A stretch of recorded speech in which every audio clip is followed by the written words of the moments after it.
Okay, Basher, I'm the leader for today. Predicting. What do you think the story is going to be about? I think it will be about staying safe. Yeah. I think that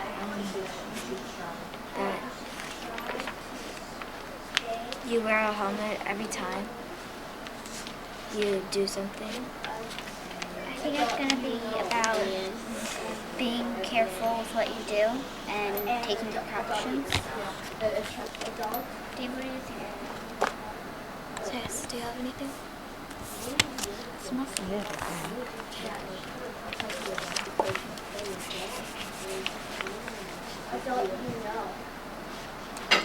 You gotta slow down. I need to write this. What was your prediction? Preparing for Preparing for the unexpected what did you and taking precautions.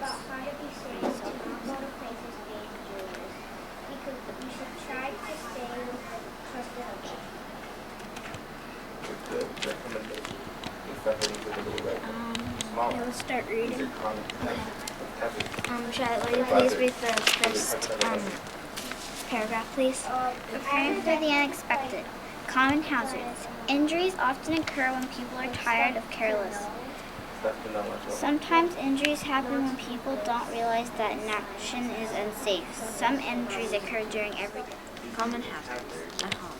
Wet and slippery floors, broken glass, medicines, and chemicals within reach of children. Electrical appliances being used near water. Broken, worn electrical cords. Untenanted lighted candles, fireplaces, stoves, and cigarettes. In school, people running in halls, people playing roughly, pushing and fighting. In the neighborhood, speeding, traffic, broken glass, trash, ground, wet and slippery sidewalks. The first step in preventing injuries is to be aware of hazards.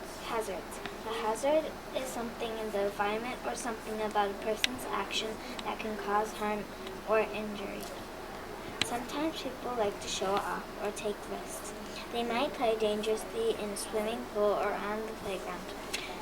They might give someone a ride in bicycle handlebars or play with matches. These actions are hazards because they place the person doing and other people at risk. The table above lists common hazards at home, at school, and in the neighborhood. Life skills. Communicate. Yvonne is at her neighborhood swimming pool. She wants to use the diving board, but people are not taking turns. Instead, they are jumping off together. Act out how she can communicate to her friends that this behavior is unsafe. Well, think of what behavior is unsafe when you do that. You Clarify that for me. You may hit each other. But how can you communicate it? How could she communicate that? She could say, stop you guys can drown by doing that. That's one form of You guys communication. could hit your head and get hurt and drown. That's fantastic. It's something to communicate that there is a hazard, which is what you did it. All right. Leader, what's the next step?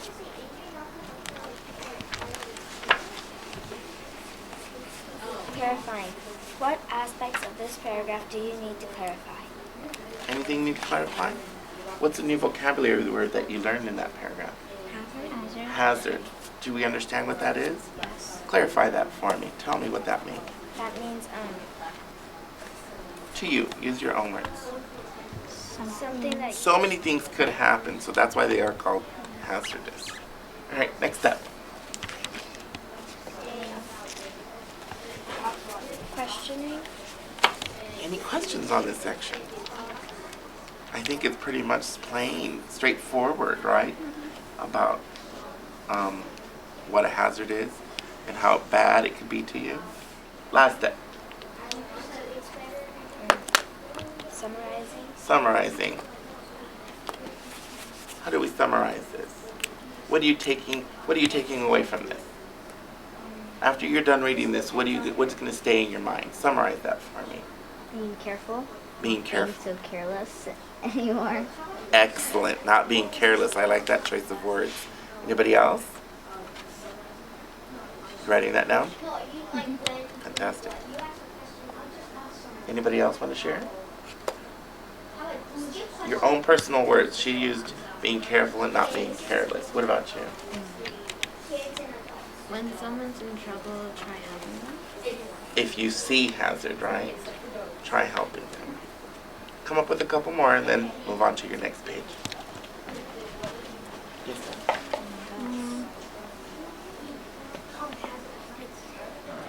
Wait a second. Okay, let's start now. Okay, Francesca, can you please read? At home, wet and slippery floors, broken glass, medicines, and chemicals within reach of children, electrical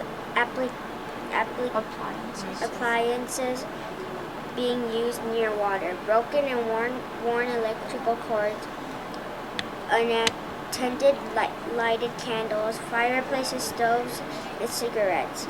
At school, people running in halls, people playing roughly, pushing and fighting.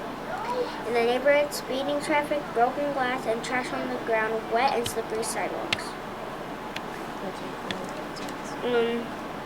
The first step in preventing injuries is to be aware of hazards. A hazard is something in the environment or something about a person's actions that can cause harm or injury.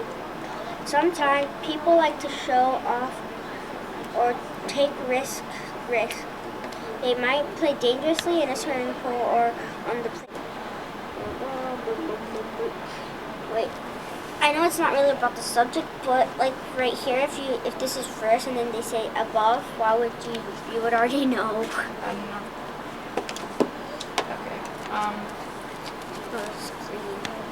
Why did the book tell us this? So like if you took until you get trained or Yeah, it'll probably, once you read this book before you go like swimming, it'll, before you jump off the diving board or do any tricks, you'll probably remember what you read and think about it before you do it. Summarizing. Francesca, would you please summarize? okay, so we think I think that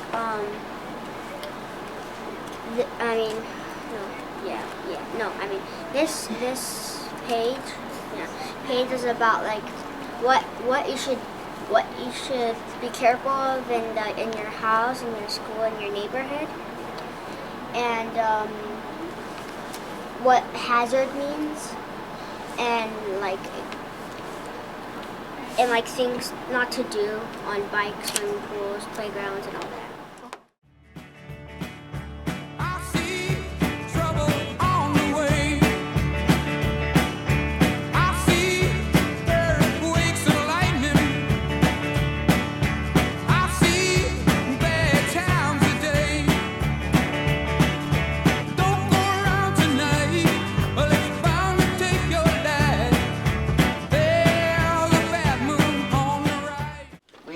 Predicting. That's the materials that goes on the board. You predict, you keep them there, and then the leader goes through the steps for reading. That's when Mr. Romero bounces around and he listens to you either reading or sometimes I'm here predicting. After you've completed your reading, the leader then guides you into clarifying. The leader then starts to inquire. We all know the questioning words. What, why, where, when, how. To clarify what you just read. These kind of go together. At the end, you write your questions. You write your summary. What did we get out of this one section of our lesson? You can move on to the next page. When you break it down per page, it's fantastic. You move on, and even if we do or do not do the questions at the end, you should be able to answer everything just like that.